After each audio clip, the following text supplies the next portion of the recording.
Saudara-saudari, Injil kita pada hari ini diambil dari Injil Matius bab 13 ayat 18 sampai 23. Karena itu dengarlah arti perumpamaan penabur itu. Kepada setiap orang yang mendengar firman tentang kerajaan surga tetapi tidak mengertinya, datanglah si jahat dan merampas yang ditaburkan dalam hati orang itu. Itulah benih yang ditaburkan di pinggir jalan. Benih yang ditaburkan di tanah yang berbatu-batu ialah orang yang mendengar firman itu dan segera menerimanya dengan gembira. Tetapi ia tidak berakar dan tahan sebentar saja. Apabila datang penindasan atau penganiayaan karena firman itu, orang itu pun segera murtad.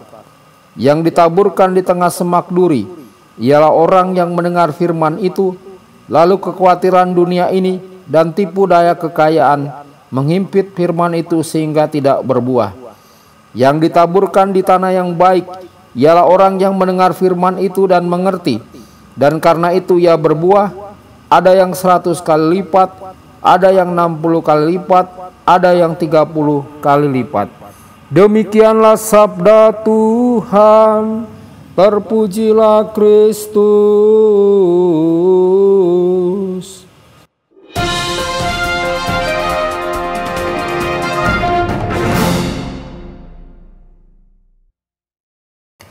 Saudara dan saudari terkasih dimanapun Anda berada, jumpa lagi dengan saya Romo Tedens dalam saluran Warta Kabar Sukacita. Semoga Anda semua dimanapun berada senantiasa dalam keadaan sehat dan bahagia.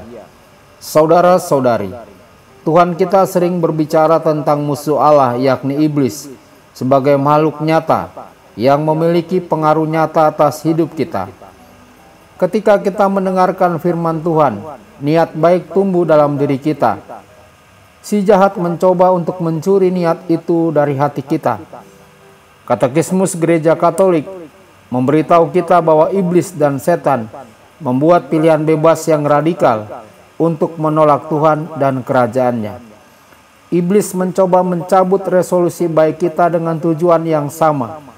Kita harus membuat komitmen yang teguh untuk membiarkan firman Tuhan berakar dan bertumbuh dalam hidup kita. Saudara-saudari, benih yang ditabur di tanah berbatu melambangkan mereka yang menerima firman Tuhan dengan sukacita pada awalnya. Mereka mudah diatur oleh emosi dan perasaan. Ketika mereka merasakan sukacita, mereka menanggapi Allah secara positif.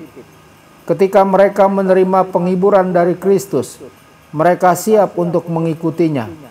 Tetapi ketika suasana hati mereka buruk atau suram, mereka mengesampingkan tekad mereka sebelumnya dan meninggalkan Tuhan demi jalan kemudahan dan kenyamanan yang lebar dan lapang. Mereka tidak mencari Kristus, melainkan mencari hiburan untuk mereka sendiri. Yang terpenting, mereka menginginkan perasaan hangat dan nyaman. Saudara-saudari, Kristus menunjukkan kepada kita jalan kesetiaan dan cinta sejati dengan penyaliban dan kematiannya di kayu salib demi cinta Bapa dan jiwanya.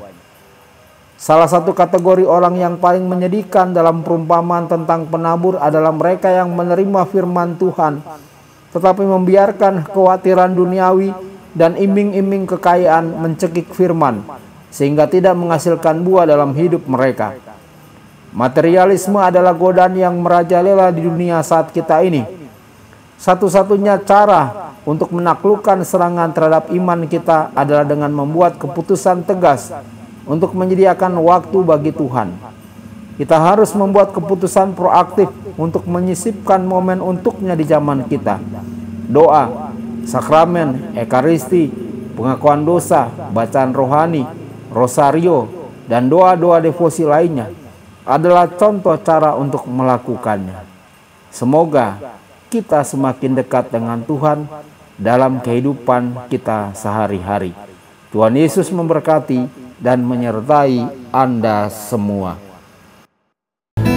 Sabda Allah adalah kebenaran. Sabda Allah adalah kehidupan. Mari kita mencintainya, mari kita menghayatinya.